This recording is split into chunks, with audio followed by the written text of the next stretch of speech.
नमस्कार, hard news देख रहे हैं आप और मैं हूं आपके साथ साधना बत्रा। हमारे इस खास कार्यक्रम में आप सभी का स्वागत है। साल 2025 आपके लिए लाया है बेहद खुशियां, लेकिन ऐसे में सबसे ज्यादा जरूरी हो जाता है कि साल 2025 में आप क्या क्या अचूक उपाय कर सकते हैं। तमाम समस्याओं से आप निजात कैसे पा सकते हैं, तमाम बीमारियों से आप निजात कैसे पा सकते हैं, और साथ ही साथ अगर आपके जीवन में धन वृद्धि आपको चाहिए तो आप किस तरह के उपाय कर सकते हैं। हमारे साथ खास मेहमान मौजूद हैं, ज्योतिष आचार्य और tarot card expert Ranjana Rana ji. Ranjana ji, बहुत स्वागत है। नमस्कार, धन्यवाद। रंजना जी, तमाम जातकों को, तमाम दर्शकों को जो ये खास कार्यक्रम देख रहे हैं, उन्हें आप तमाम तरह के अचूक उपाय बताइए ताकि वो इस साल में काफी कुछ खास अगर वो कर रहे हैं उसके साथ साथ उपाय भी कर सकें ताकि धन वृद्धि हो सके, सफलता उन्हें जीवन में मिल सके। क्या कुछ मूल मंत्र इस बार रहने वाले हैं? तो सबसे पहले हम बात कर लेते हैं कि साल 2025 में अगर कोई व्यक्ति अपने जीवन में सफलता पाना चाहता है तो क्या कुछ योग बन रहे हैं और क्या उपाय?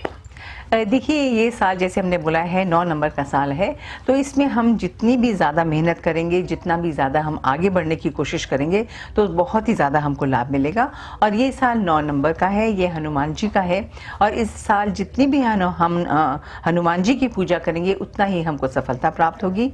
इसके साथ साथ हम अगर हमेशा 2 रोटी और गुड़ गाय को डालना शुरू कर देंगे, इससे भी हम देखते हैं हनुमान जी बहुत ज़्यादा प्रसन्न होते हैं और हमारी जितनी भी दिक्कतें होंगी उसमें हमको बहुत ही ज़्यादा लाभ मिलेगा। तो ये साल हम देखते हैं हनुमान जी का जो है ये साल रहेगा। इसमें हम देखते हैं जैसे कि लोगों को अगर दिक्कतें आ रही हैं, जैसे कि नौकरी में अगर दिक्कतें आ रही हैं, तो उनके लिए बहुत ज़रूरी है कि ये अपने घर से जब जाएं तो ये हनुमान जी के मंदिर जाएं, वहाँ जाकर लाल फूल लें और हनुमान जी के चरणों में रखें और वहाँ पर बैठकर हनुमान चालीसा का पाठ अगर ये 7 दफ़ा करेंगे हर मंगलवार वाले दिन, तो देखेंगे कि बहुत जल्द इनको जो भी इनकी समस्या होगी, जैसे जो भी इनकी नौकरी होगी या इनको आर्थिक स्थिति में दिक्कतें होंगी, जैसी भी कोई इनकी समस्या होगी उसका इनको निदान अवश्य मिलेगा। ऐसा इनको 11 मंगलवार करना पड़ेगा। बिल्कुल है जी। अब बात कर लेते हैं कि अगर कोई जातक अपने जीवन में ये चाह रहा है कि कोई भी कार्य वो अगर कर रहा है तो पैसा नहीं आ रहा है। कई जातक ये सोचते हैं कि हम मेहनत पूरी करते हैं लेकिन उसके बावजूद भी कहीं से पैसा नहीं आ रहा है। कईयों का पैसा रुक जाता है या फिर कई लोग ऐसे भी होते हैं जो कर्ज तले बिल्कुल ही दब जाते हैं। तो ऐसे में क्या उपाय वो जातक कर सकते हैं ताकि उनके जीवन में अगर वो काम भी करने के लिए जा रहे हैं तो धन वृद्धि हो सके? ये देखते हैं कि जो कर्ज के लिए कई लोगों को बहुत ज़्यादा दिक्कतें आती हैं, उसके लिए बहुत ज़रूरी है कि बुधवार वाले दिन आप हरी मूंग की दाल लीजिए और उसको बॉईल कीजिए, 1.25 पाव हरी मूंग की दाल, उसमें थोड़ा घी डालिए और उसको आप गाय को खिलाना शुरू कर दीजिए। ऐसा आप 11 बुधवार करेंगे तो आप देखेंगे कि आपके कर्ज बहुत ही जल्दी आपके खत्म हो जाएंगे। और जैसे कि धन वृद्धि के लिए आप चाहते हैं, उसके लिए बहुत ज़रूरी है कि हर रोज़ 40 दिन के लिए काला तिल, चावल और शक्कर इनको मिक्स कर दीजिए और 1 मुट्ठी आप 2 बजे के बाद किसी पेड़ के नीचे डाल दीजिए। और इसके साथ साथ आप लक्ष्मी मंत्र ज़रूर कीजिए। लक्ष्मी मंत्र है ओम श्रीम हरीम श्रीम कमले कमलालय प्रसीद प्रसीद ओम श्रीम हरीम श्रीम ओम महालक्ष्मी नमः। इसको 108 बार आप रोज करना शुरू कर दीजिए, इससे बहुत ही ज़्यादा आपको लाभ मिलेगा। और हर शुक्रवार आप ज़रूर मंदिर में खीर चढ़ाना शुरू कर दीजिए। लक्ष्मी जी बहुत प्रसन्न होंगी और आपको आशीर्वाद देंगी और आपको आर्थिक स्थिति की समस्या फिर कभी भी नहीं आएगी। बिल्कुल ना, जिस तरह से आपने बताया कि आर्थिक स्थिति को लेकर भी जिस तरह से आप बताती हुई नजर आई हैं, तो ऐसे में मैं चाहूंगी कि एक उपाय आप आर्थिक स्थिति को लेकर भी बता दीजिए ताकि जिन जातकों की जिंदगी में फाइनेंशियली कंडीशन उनकी सही नहीं है और आर्थिक स्थिति उनकी सही नहीं है तो वो क्या उपाय कर सकते हैं? छोटा सा उपाय। छोटा सा उपाय मैं आपको ये बताना चाहती हूँ कि बहुत ज़रूरी है कि आप 11 पीपल के पत्ते लीजिए और उनके ऊपर लाल चंदन से आप जय श्री राम लिखिए और जाकर आप हर मंगलवार वाले दिन उसको जाकर हनुमान जी के मंदिर में चढ़ाइए। आप 11 पत्ते जो लेंगे आप इनको ज़रूर चढ़ाइए और वहाँ जाके आप प्रार्थना कीजिए हनुमान जी से कि जितनी भी मेरी आर्थिक स्थिति में दिक्कत आ रही हैं, जो भी इसमें विघ्न है वो बहुत जल्द खत्म हो जाए। ऐसे आप 11 मंगलवार करेंगे, इससे बहुत ज़्यादा लाभ होगा। इसी तरह अगर आप 11 बेल पत्ते भी लेंगे तो उसके ऊपर भी ओम नमः शिवाय लिखिए सफ़ेद चंदन से और ये भी शिव जी के ऊपर जाकर हर सोमवार वाले दिन चढ़ाना शुरू कर दीजिए। इससे भी बहुत ही ज़्यादा आपको लाभ मिलेगा और ये कार्य भी आपको 11 सोमवार करना पड़ेगा। बिल्कुल ना जी। बात कर लेते हैं जॉब की क्योंकि सबसे ज्यादा जरूरी हो जाता है। आज के जितने भी जातक हैं, जो दर्शक देख रहे हैं, ना जाने कितने लोग ऐसे हैं जो अपने घर से बाहर निकलते हैं नौकरी के लिए, नौकरी का पूरा पूरा प्रयास करते हैं, लेकिन कई जातक ऐसे भी होते हैं तमाम प्रयासों के बाद, गवर्नमेंट जॉब की तैयारी करने के बाद भी उन्हें नौकरी नहीं मिल पाती है, सफलता नहीं मिल पाती है, कहीं ना कहीं चीजें जो हैं वो अटक जाती हैं। और यही वजह है कि तमाम जितने भी युवा हैं वो आज परेशान भी नजर आ रहे हैं। ना सिर्फ युवा बल्कि जो कई लोग हैं, चाहे महिलाएं भी हैं, चाहे लड़कियां भी हैं, घर से बाहर तो निकल रही हैं लेकिन उसके बावजूद भी उन्हें सफलता नहीं मिल रही है। तो आप तमाम जातकों को ये बताइए कि अगर नौकरी के योग बनाने हैं उन्हें, तो क्या उपाय वो कर सकते हैं? देखिए, नौकरी के योग बनाने के लिए बहुत ज़्यादा ज़रूरी हो जाता है कि आप हनुमान जी की पूजा कीजिए फर्स्ट ऑफ ऑल। और उसमें हम कहते हैं कि उठते हुए जो हनुमान जी हैं उनका चित्र आप अपने घर में लगाइए और रोज़ उनकी पूजा कीजिए, हनुमान चालीसा का पाठ उनके सामने कीजिए। और उसके साथ साथ हम ये भी बताना चाहते हैं कि जितना भी हो, सोमवार वाले दिन आप एक काला कपड़ा लीजिए, उसमें काले चावल बांधकर काली के मंदिर में रख के आइए, ताकि जो भी विघ्न आ रहे हैं उनके कार्य में वो भी इनके खत्म हो जाए। इसके साथ साथ गणेश जी की भी हम बताना चाहते हैं कि ओम गंग गणपताय नमः कीजिए। और इसके साथ साथ हर बुधवार वाले दिन 11 ध्रुवा गणेश जी के सामने आप चढ़ाना शुरू कीजिए। और इनका मंत्र जो है ओम गंग गणपताय नमः 108 बार कीजिए। नहीं तो इनका जो प्रिय मंत्र है वक्रतुंड महाकाय सूर्यकोटिक समप्रभा निर्विघ्नं कुरु मे देवा सर्वकार्येषु सर्वदा। आपके सारे कार्य अवश्य प्राप्त होंगे, आपको गणेश जी का बहुत ही ज़्यादा आशीर्वाद मिलेगा। और इसके साथ साथ हम देखते हैं, अगर आप इंटरव्यू में जा रहे हैं तो इंटरव्यू में जाने से पहले आप 11 पीले फूल लीजिए, 5 इलायची लीजिए और गणेश जी के सामने ओम गणेशाय नमः 108 बार कहिए। फिर 2 फूल और 2 इलायची अपने पॉकेट में या पर्स में रख लीजिए। 1 इलायची घर से खाकर चले जाइए। जैसे ही आपको इंटरव्यू के लिए बुलाएं तो वो 2 इलायची जो आपके पास है उनको आप मुंह में डाल लीजिए और आप इंटरव्यू के लिए जाइए। आपको नौकरी अवश्य मिलेगी, क्योंकि आप विघ्नहर्ता गणेश जी का आशीर्वाद लेकर जा रहे हैं, तो आपको कार्य सफलता अवश्य होगी। बिल्कुल अन्ना जी, हम यही चाहते हैं कि तमाम जो जातक लगातार प्रयास कर रहे हैं उन्हें भी अपने जीवन में सफलता जरूर मिले। अब बात कर लेते हैं, क्योंकि सबसे ज्यादा जरूरी ये भी हो जाता है कि तमाम जो बीमारियां, अक्सर आपने देखा होगी तमाम बुजुर्ग, तमाम युवा, ना सिर्फ युवा बल्कि ना जाने कितनी महिलाएं जो हैं वो अपनी तमाम बीमारियों को लेकर कितनी ज्यादा परेशान है। उनमें चाहे डिप्रेशन है, चाहे माइग्रेन है, सर्वाइकल है, ये तो जैसे यूं मानिए कि बहुत ही नॉर्मल बीमारियां हो गई हैं। और चाहे इसमें ये लगा लीजिए कि चाहे आजकल के बच्चे फोन चला रहे हैं या फिर दूर दराज भी जा रहे हैं, कई ऐसी चीजें हैं, कई ऐसी बीमारियां हैं जो लोगों को अंदर ही अंदर से खाई भी जा रही हैं। एक ओवर थिंकिंग भी है, हम उसे एक बीमारी ही कहेंगे, क्योंकि आजकल आपने भी देखा होगा कि आजकल के जो युवा हैं वो इतना ज्यादा सोच लेते हैं, इतना डीपली सोच लेते हैं कि वो कहीं ना कहीं वो चीज जो है उन्हें खुद ही खराब कर जाती है। तो तमाम जातकों को आप ये बताइए कि जो नया साल है तमाम जातकों के लिए कैसा रहेगा बीमारियों के चलते? क्या इस बार भी उन्हें तमाम बीमारियों को झेलना पड़ेगा? बिल्कुल बिल्कुल साधना जी, बहुत ही ज़्यादा ज़रूरी है, क्योंकि हम देखते हैं पहला सुख निरोगी काया। तो हम थोड़ा बहुत नंबरों के हिसाब से बताने की कोशिश करते हैं, क्योंकि देखिए हर जो नंबर होता है उसका एक अपना स्वामी ग्रह होता है और उस ग्रह के अनुसार उनको बीमारियां होती हैं। जैसे कि नंबर 1 है तो वो सूर्य ग्रह है, तो ये सूर्य ग्रह का प्रभाव आपके ऊपर सकारात्मक नकारात्मक दोनों ही पड़ता है। अगर आपके अंदर इसका अच्छा प्रभाव है तो आपको बीमारियां जो हैं वो आएंगी, मगर उनको फेस करने की आपके अंदर क्षमता होगी। मगर अगर उसका नकारात्मक इफेक्ट है तो प्रॉब्लम्स बढ़ती चली जाएंगी। तो 1 नंबर वालों के लिए हम देखते हैं ज़्यादातर इनको जो दिक्कतें आती हैं वो होता है हार्ट है, ब्लड प्रेशर है, हड्डियों की तकलीफ है, आंखों की तकलीफ है। तो वैसे में हम इनको यही बताना चाहते हैं कि जितना भी हो ये जैसे केसर है, लौंग है और शहद है। शहद बहुत अच्छा है इनके लिए। गर्म पानी में 1 चम्मच शहद अगर ये रोज़ पीने लग जाएंगे, इससे इनकी दिक्कतें खत्म हो जाएंगी।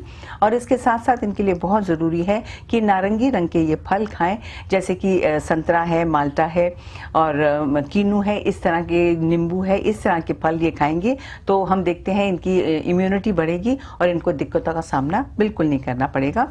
इसके साथ साथ इनके लिए बहुत ज़रूरी है कि ये ओम सूर्याय नमः या गायत्री मंत्र या आदित्य हृदय स्तोत्रम का पाठ रोज करें और सूर्य को जल दें। इससे इनकी जितनी भी दिक्कतें होंगी बीमारी की वो खत्म हो जाएंगी और ये स्वस्थ रहेंगे। अब जैसे 2 नंबर वाले हैं, इनका जो अंक है वो है चंद्रमा का, इनका स्वामी ग्रह है।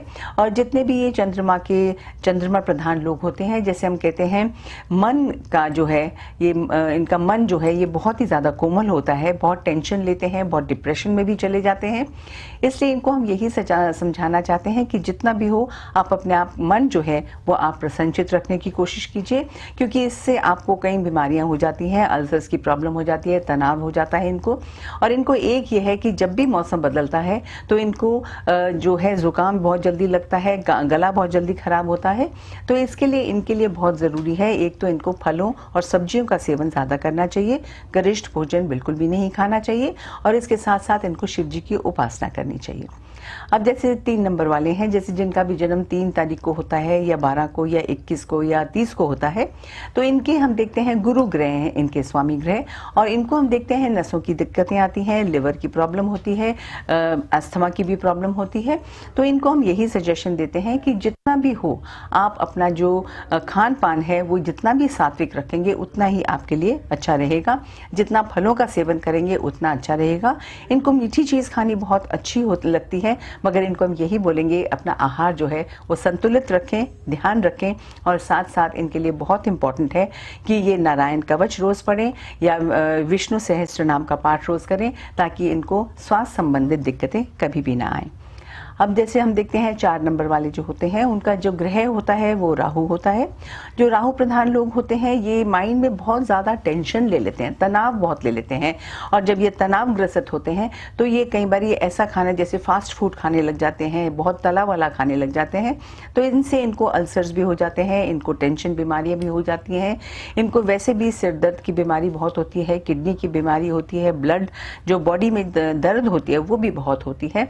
इसके लिए इनके लिए बहुत ज़रूरी है कि इनको एक मार्गदर्शक मिलना चाहिए जो इनको सही रास्ते पे हमेशा लेकर जाए। और इनको हम यही बताना चाहते हैं कि बिल्कुल भी तनाव ना पालें, अपने आप को शांत रखने की कोशिश कीजिए, ताकि आप कभी भी इनमें कई बार ये प्रॉब्लम आती है कि ये नशे या अल्कोहल की तरफ चले जाते हैं। तो इसलिए इनको शांत मन रखना चाहिए, रोज़ इनको योगा या इनको मेडिटेशन करनी चाहिए ताकि इनका मन शांत रहे और ये खुश रहें। इसके साथ साथ इनको ज़रूर जो है रुद्र अभिषेक करवाना चाहिए, नहीं तो शिव जी का रोज़ अभिषेक करें ताकि इनका मन भी शांत रहे और इनको तनावग्रसित ना रहें। अब हम देखते हैं 5 नंबर वाले जो व्यक्ति होते हैं उनका जो ग्रह होता है वो है बुध ग्रह। अब बुध ग्रह वाले लोग बहुत ही ज़्यादा हम देखते हैं क्रिएटिव होते हैं, बहुत ही अच्छे से बातचीत वगैरह करते हैं, मगर इनके साथ ये प्रॉब्लम होता है कि इनको नसों की बीमारी होती है। इनको हम यही कहना चाहते हैं, क्योंकि हमेशा ये जल्दी में रहते हैं, तो इनको हम यही समझाना चाहते हैं कि ज़्यादा जल्दी मत रहिए, आप आराम से अपनी वॉकिंग सुबह शाम कीजिए, और जितना भी हो सके आप हरी सब्जियों का सेवन करने की कोशिश करें। आपको हर तरह का खाना खाना पसंद है, नए टाइप ऑफ खाना ट्राई करना भी बहुत अच्छा लगता है, मगर जितना भी हो आपको संतुलित आहार लेना चाहिए, और इसके साथ साथ कभी भी बासी खाना नहीं खाना चाहिए, क्योंकि आपको इससे तकलीफ होगी। और इसके साथ साथ इनको गणेश जी की पूजा करनी चाहिए। गणेश जी का अर्धशीर्ष जो कवच है उसको रोज़ पढ़ें, इससे बहुत ज़्यादा आपको लाभ मिलेगा। अब हम देखते हैं शुक्र ग्रह, जैसे नंबर 6 है, इनका जो स्वामी ग्रह है वो शुक्र है। इनको हम देखते हैं एयर नोज थ्रोट, इनकी प्रॉब्लम्स होती हैं, इनको लंग्स की प्रॉब्लम हो जाती है, इनको चेस्ट की प्रॉब्लम्स हो जाती हैं। तो इनको हम यही सजेशन देते हैं ये भी सात्विक भोजन करें। और इनके लिए एक बहुत ज़रूरी है कि जितने भी सीजनल फल हैं इनको हमेशा खाने चाहिए। और इनके साथ साथ इनको हम ये भी बताना चाहेंगे कि जैसे इनको पुदीना ज़्यादा खाना चाहिए, बादाम खाने चाहिए, ड्राई फ्रूट्स खाने चाहिए, और जो नॉर्मल सीजनल फ्रूट्स हैं वो खाने चाहिए। और जितना भी हो इनको दुर्गा जी की पूजा करनी चाहिए। ऐसे अगर ये करेंगे हम देखते हैं इनकी स्वास्थ्य जो है वो इनका ठीक रहेगा। अब 7 नंबर वाले जो हैं वो केतु ग्रह के लोग हैं, और ये लोग भी जो है बहुत जल्द टेंशन ले लेते हैं, बहुत तनाव ले लेते हैं, और बहुत छोटी उम्र में भी इनको बहुत जल्दी इनके ऊपर जिम्मेदारियां आ जाती हैं। इनको इस कारण ये बहुत जिम्मेदारियों से लेकर इनको डाइजेशन के प्रॉब्लम शुरू हो जाते हैं। डाइजेशन के प्रॉब्लम के साथ साथ हम देखते हैं इनको त्वचा की भी प्रॉब्लम्स आने लग जाती हैं, स्किन प्रॉब्लम्स शुरू हो जाती हैं। इसलिए हम इनको यही बताना चाहते हैं कि जितना भी हो मंगलवार वाले दिन ये गुड़ के चावल बनाकर किसी भी अपंग को देना शुरू करें और गणेश जी की पूजा करें, इससे इनको बहुत ज़्यादा लाभ मिलेगा। इसके साथ साथ हम देखते हैं जो 8 नंबर वाले हैं, इनको जो है इनके लिए बहुत ज़रूरी होता है, क्योंकि इनको जो दिक्कतें आती हैं वो है आंतों की दिक्कतें आती हैं, सिर दर्द होती है, शरीर में दर्द होती है, इनको ब्लॉकेजेस की बीमारी हो जाती है, ब्लड क्लॉटिंग की बीमारी हो जाती है। इसलिए इनको बहुत ज़रूरी है कि ये जिसमें जल ज़्यादा हो, जैसे तरबूज है, खरबूजा है, संतरे हैं, माल्टा है, इस तरह के जिसमें पानी प्रधान ज़्यादा फल हो उनको खाना चाहिए। और वैसे भी इनको मांसाहारी कभी भी नहीं लेना चाहिए, शाकाहारी भोजन खाना चाहिए, नहीं तो इनकी जो दिक्कतें आंतों में आ जाएंगी और आगे चलकर फिर इनको लिवर की प्रॉब्लम्स आ सकती हैं।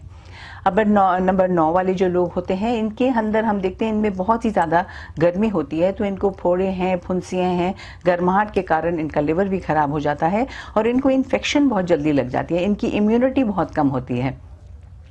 तो इनको हम यही बताना चाहते हैं कि इनको अदरक और लहसुन औषधि के अनुसार लेना चाहिए और जितना भी हो सिंपल खाना खाना चाहिए, नहीं तो इनको ब्लड प्रेशर, हार्ट डिजीज़, इस तरह की प्रॉब्लम्स आ सकती हैं।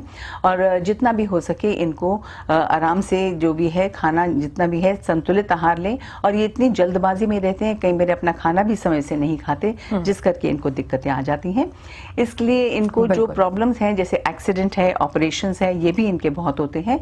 तो इनको हम यही सजेशन देते हैं कि इनको हनुमान बाहुक का पाठ करना चाहिए, क्योंकि इनके शरीर में जो दर्द होती है। इसके साथ साथ जैसे कोई भी अंक वाले लोग हों, उनके लिए बहुत ज़रूरी है कि हर रोज़ सूर्य को जल दें। और जल देने से हम देखते हैं हमारे शरीर के अंदर ऊर्जा आती है सूर्य की, और हमारे के अंदर क्षमता आती है कोई भी डिजीज़ से लड़ने की। और इसके साथ साथ रोज़ शिव जी की भी पूजा करनी चाहिए। और इसके साथ साथ हर शनिवार वाले दिन पीपल के पेड़ के नीचे दिया जलाना चाहिए, क्योंकि शनि प्रधान जितनी भी बीमारियां आती हैं वो लंबी चलती हैं, ताकि वो बीमारियां हमको कभी भी ना हो। और इसके साथ साथ कई लोग होते हैं जो लेटे हुए हैं, वो नहीं उठ सकते, तो उनको राम रक्षा स्तोत्रम का पाठ सुनना चाहिए और प्रार्थना करनी चाहिए भगवान से कि जल्द से जल्द हम ठीक हो जाएं। और इसके बाद भी अगर कोई डायग्नोसिस नहीं हो रहा है किसी बीमारी का, तो उसके लिए बहुत ज़रूरी है कि शनिवार वाले दिन आप गाय को चारा खिलाएं, 2 रोटी और गुड़ खिलाएं। और इसके साथ साथ हम ये देखते हैं जो कुत्ते हैं उनको दूध डालें, बहुत जल्दी आपका डायग्नोसिस हो जाएगा। फिर भी कोई बीमारी ठीक नहीं हो रही, तो फिर जो दक्षिणवर्ती हनुमान जी की मूर्ति है वहाँ जाके हाथ जोड़ के उनसे प्रार्थना करें कि जल्द से जल्द उनकी जो भी बीमारी हो वो ठीक हो जाए। बहुत छोटे छोटे से उपाय हैं, इनको ज़रूर कीजिए ताकि आप स्वस्थ रहें, क्योंकि तंदुरुस्ती बहुत ही ज़्यादा हमारे लिए ज़रूरी है, क्योंकि ये होने से हम बहुत ही ज़्यादा उपलब्धियां कर सकते हैं। बिल्कुल अंजना जी, आपने कहा कि जिस तरह से आपने बताया है कि स्वस्थ रहना तो सबसे ज्यादा जरूरी हो जाता है, तो ही तो हम कुछ कर सकते हैं, तो ही हम किसी कार्य के लिए जा सकते हैं। अगर स्वस्थ ही नहीं रहेंगे, खुद का शरीर ही सही नहीं रहेगा, तो हम क्या खुद के लिए कुछ कर पाएंगे और क्या ही हम मेहनत कर पाएंगे। अंजना जी, अब सबसे पहले तो हमने बात की ही है कि तमाम समस्याओं से किस तरह से हम निजात पा सकते हैं। अब बात कर लेते हैं कि जिन जातकों के जीवन में शादी को लेकर रुकावटें आ रहे हैं या फिर वो जा रहे हैं किसी कार्य के लिए और नहीं काम बन पाते हैं, तो ऐसे में वो जातक क्या उपाय कर सकते हैं? हाँ, देखिए शादी के में कई बार लोगों की रुकावटें आ जाती हैं। उसके लिए हम इनको यही सजेशन देते हैं कि हर बृहस्पतिवार वाले दिन 2 जो केले हैं वो आप गुरु जो है आपके मंदिर में जाके चढ़ाएं, और हर शुक्रवार वाले दिन खीर मंदिर में चढ़ाना शुरू करें। और जैसे कि जो लड़कियां हैं उनके लिए भी हम मंत्र बता देते हैं कि उनको रोज करना चाहिए, हे गौरी शंकर अर्धांगी यथा त्वम शंकर प्रिया तथा माँ कुरु कल्याणी कांता कांताम सदुर्लभाम। और ये मंत्र उनको रोज 108 बार दुर्गा जी के चित्र के सामने करना चाहिए, ताकि उनकी शादी ब्याह में कोई भी विलंब आ रहा है तो वो बहुत जल्दी ठीक हो जाए। और इसी तरह जो लड़के भी हैं उनके लिए भी हम यही चाहते हैं कि वो भी पूजा पाठ भगवान के सामने करें, और जो हमने इनको उपाय बताया है वो करने शुरू कर दें। और इनके लिए मंत्र है पत्नी मनोरमा देही मनोवर्तानुसारिणीम तारिणीम दुर्ग संसार सागरस्य कुलोद्भवाम। इसको 108 बार करेंगे तो इनको बहुत ही अच्छी पत्नी इनको प्राप्त होगी। तो ये जो मंत्र जो करेंगे तो शादी ब्याह में जो भी दिक्कतें आ रही हैं इनकी वो खत्म हो जाएंगी। और घर से हम देखते हैं जब भी आप कोई कार्य के लिए जा रहे हैं या काफ़ी दिनों से आपकी प्रॉब्लम्स चल रही हैं इसको लेके, तो उसके साथ हम ये कहते हैं अगर आपके आसपास कोई तालाब या पानी का स्रोत हो तो वहाँ पर आप आटे की गोलियाँ बनाएं, जिसमें आप जौ का आटा भी डालें, सरसों का तेल डालें और उस उसमें थोड़ा शक्कर भी डालें और उसकी आप छोटी छोटी गोलियां बनाकर मछलियों को 108 रोज़ मतलब बृहस्पतिवार वाले दिन डालना शुरू कर दें। तो आप देखते हैं कि बहुत जल्दी जितनी भी दिक्कतें हमारे कार्य में आ रही हैं वो बिल्कुल ख़त्म हो जाएंगी। अगर पानी का स्रोत नहीं है तो इसके लिए बहुत ज़रूरी है कि अगर आप रोज़ बाजरा और चीनी चिड़ियों और चींटियों को डालना शुरू कर देंगे, इससे भी जो भी आपकी दिक्कतें आ रही हैं वो बिल्कुल ख़त्म हो जाएंगी। इसलिए घबराने की ज़रूरत नहीं है, ये छोटे छोटे उपाय हैं, आप अवश्य कीजिए। बिल्कुल अविनाश जी, मैं चाहूंगी कि आप तमाम जातकों को और जो दर्शक ये खास कार्यक्रम देख रहे हैं उन्हें एक संदेश दीजिए 2025 के लिए कि वो इस बार किस तरह से अपनी ज़िंदगी में खुश रह सकते हैं। देखिए 2025 में हम आपको यही बताना चाहते हैं कि हमारी ज़िंदगी में हमें एकदम जो टेंशन बिल्कुल नहीं लेनी चाहिए। भगवान का हर मौके पे शुक्रिया अदा करना चाहिए कि हमें भगवान ने बहुत कुछ दिया है और हर लोगों के मान और सम्मान करना चाहिए, चाहे वो जानवर हों, चाहे फल पौधे फूल पौधे हों, चाहे आसपास के हमारे जितने भी लोग हों, उनका जितना भी हम मान सम्मान करेंगे, क्योंकि हम सब लोग एक ही हैं, एक ही जगह से आए हैं, एक ही जगह वापस जाएंगे। सदा सबको खुश रखने की कोशिश कीजिए। जैसे हम कहते हैं, खुद भी खुश रहिए और खुशियों को बांटते ही रहिए।